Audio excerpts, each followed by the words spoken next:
Hey there, everybody, and welcome into another edition of Off the Bench. I am your host, Commissioner Filson, and tonight we will be discussing the first round of the CFP games coming up this weekend.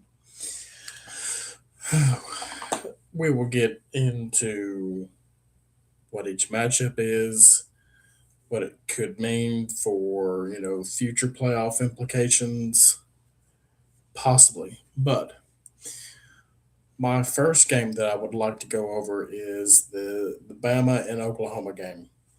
And that is this Friday night at 7 o'clock Central Time.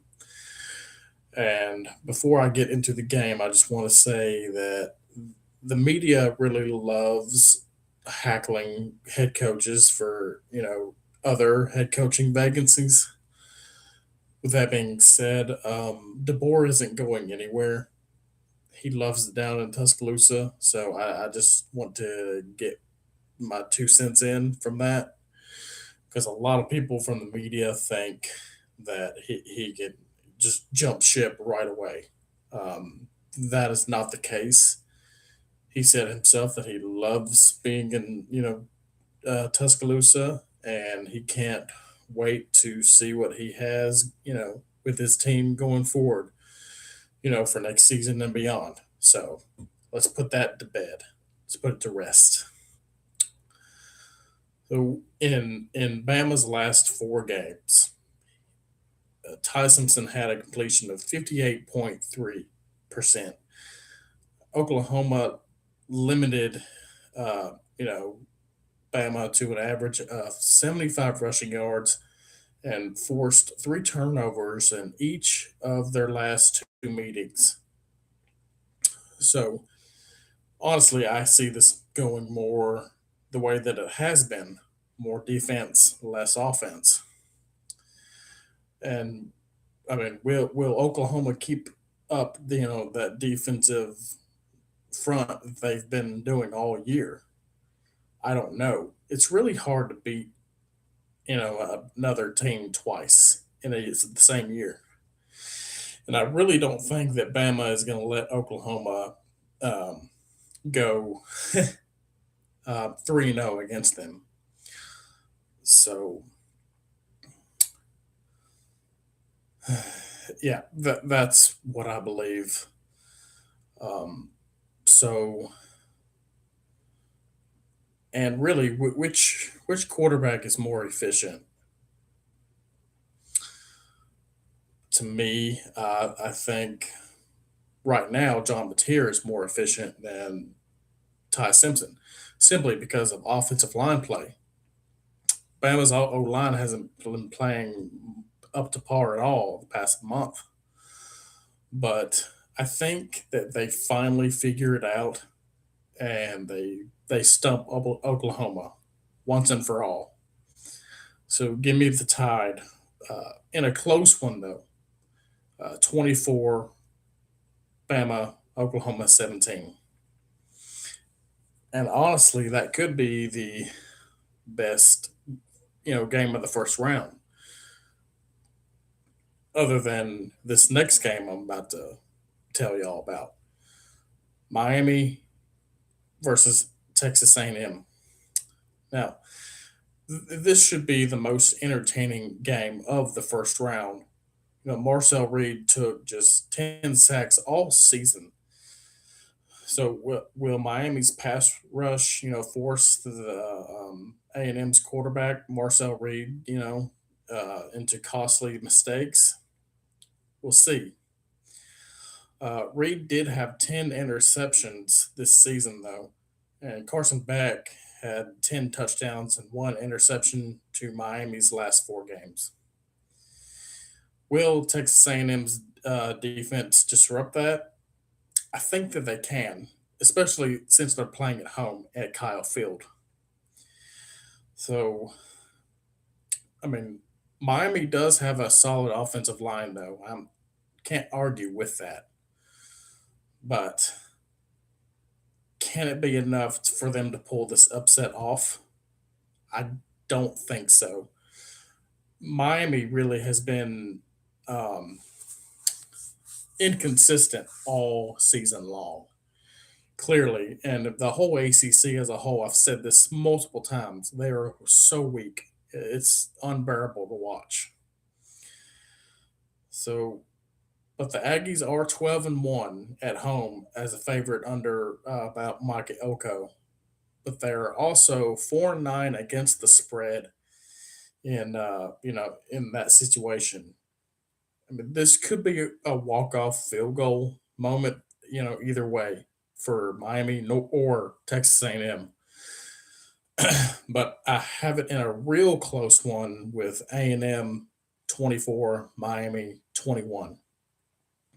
And again, these top two games could be like the best game of the weekend. Um, so give me Texas A&M 21 or 24-21. This next game is one I've been arguing about ever since Tulane has gotten into the CFP. Don't get me wrong, what Tulane has done all year has been great, but they don't deserve a spot in the playoff. They just simply don't, just because of their play, and they're a group of five. They're not a power four, so that tells you everything you need to know about this matchup. But could Tulane at least cover that the point spread? I think they can. So, and this is the second meetup of the year, by the way, with these two teams. And Ole Miss did beat Tulane first, 45-10 at the beginning of the year. And the Rebels, they had like 548 total yards, on offense, and built a three-score lead into halftime. Tulane's quarterback, Jake Retzkoff, he missed his first nine passes and finished at 5 of 17 for 56 yards. That's what am I even doing with this game? So, Ole Miss quarterback though, Trinidad Chambliss, he had 307 passing yards, 112 rushing yards, and two touchdowns in the first meeting. Keywan Lacey added 68 yards and two touchdowns. So Ole Miss has playmakers all across the board here.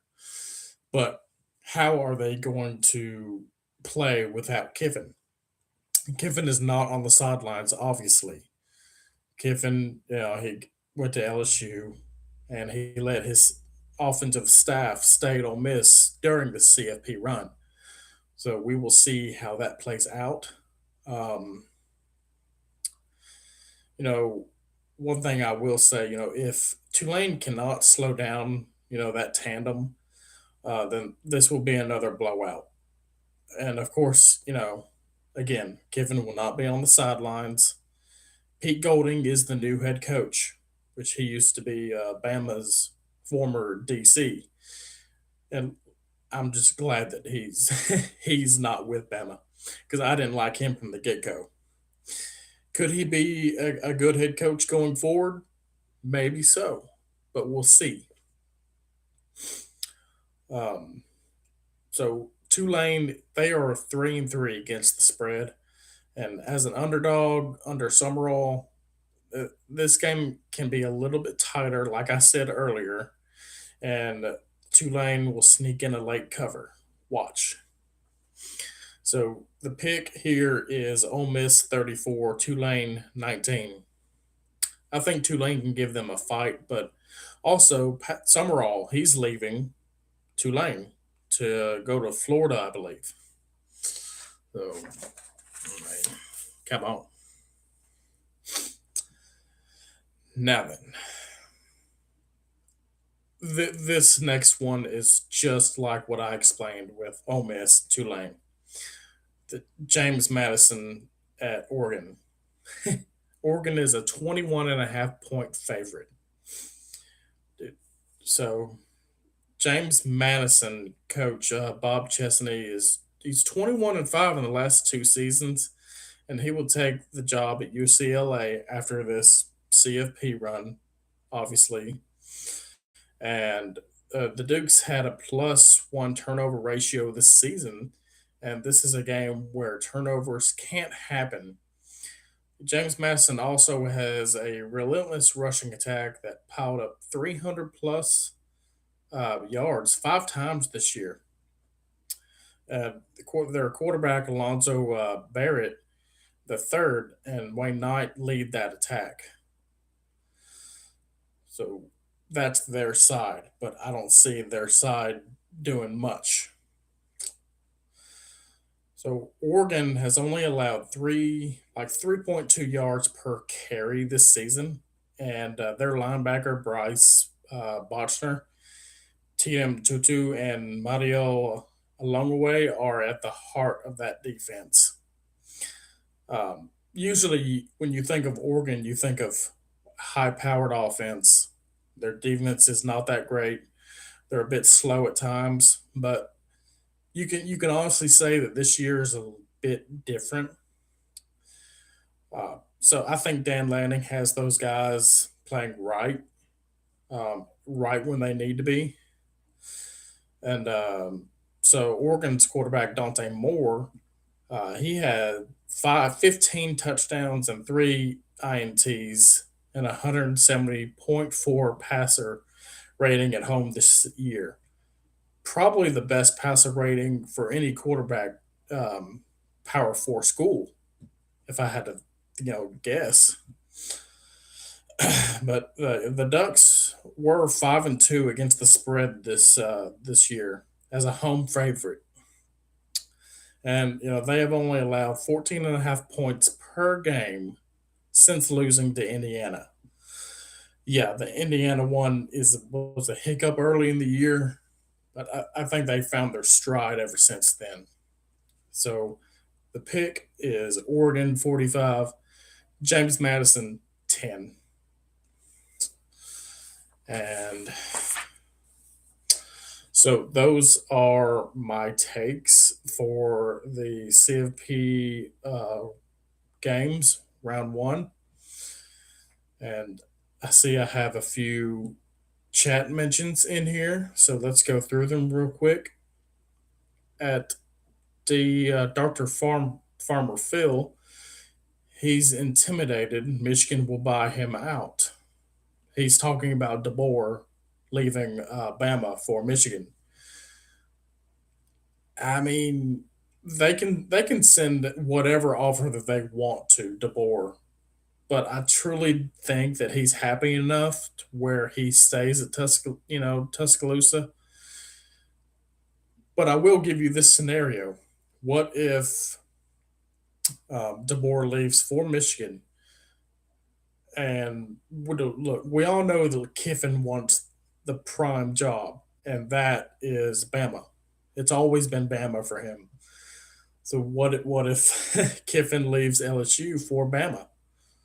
That could be the wildest headline in all of sports this year. Besides the whole, Sharon Moore fiasco. So I have another one here by the same Dr. Farmer Phil. Bama let Georgia beat them, and he's talking about the SEC championship game. Now, you can say what you want, but Bama they were banged up. Especially on defense, they didn't look the part, and again, their offense has not been great. Ty Simpson has not looked like he did like in the middle of the year.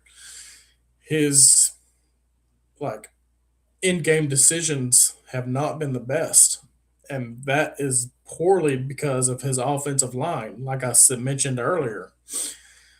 And the running game has been non-existent all this time.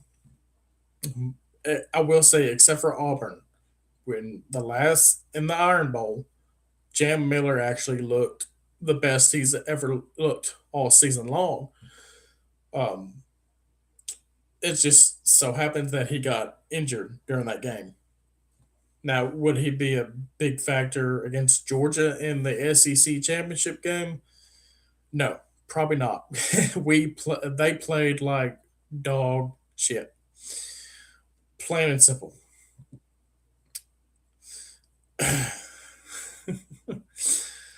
It's just poking fun here now. But so those are my predictions, and we shall see what comes about. And it should be an interesting playoff. I will say this year the committee finally got it right with the playoff. It's just how they went about it.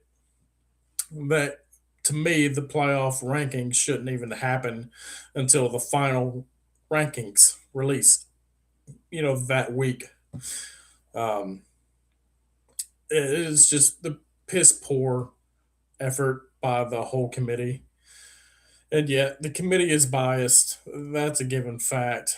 Um, but again, the group of five should not be in the 12 team playoff. That's the only issue I have with this year. Last year was a whole mess by itself. But yes, I do agree with your statement there, Dr. Farmer. Phil, that the committee does need to publicly announce who's in it rather than some AD goes on camera and can't even answer a simple question of why Miami got in over Notre Dame. Makes no sense to me whatsoever. Um, but anyways, that is my take over the weekend. Let's hope I go. Was it 1, 2, 3, 4? Let's hope I go 4-0, and we will see y'all next week to go over my predictions. Y'all stay safe out there, and God bless.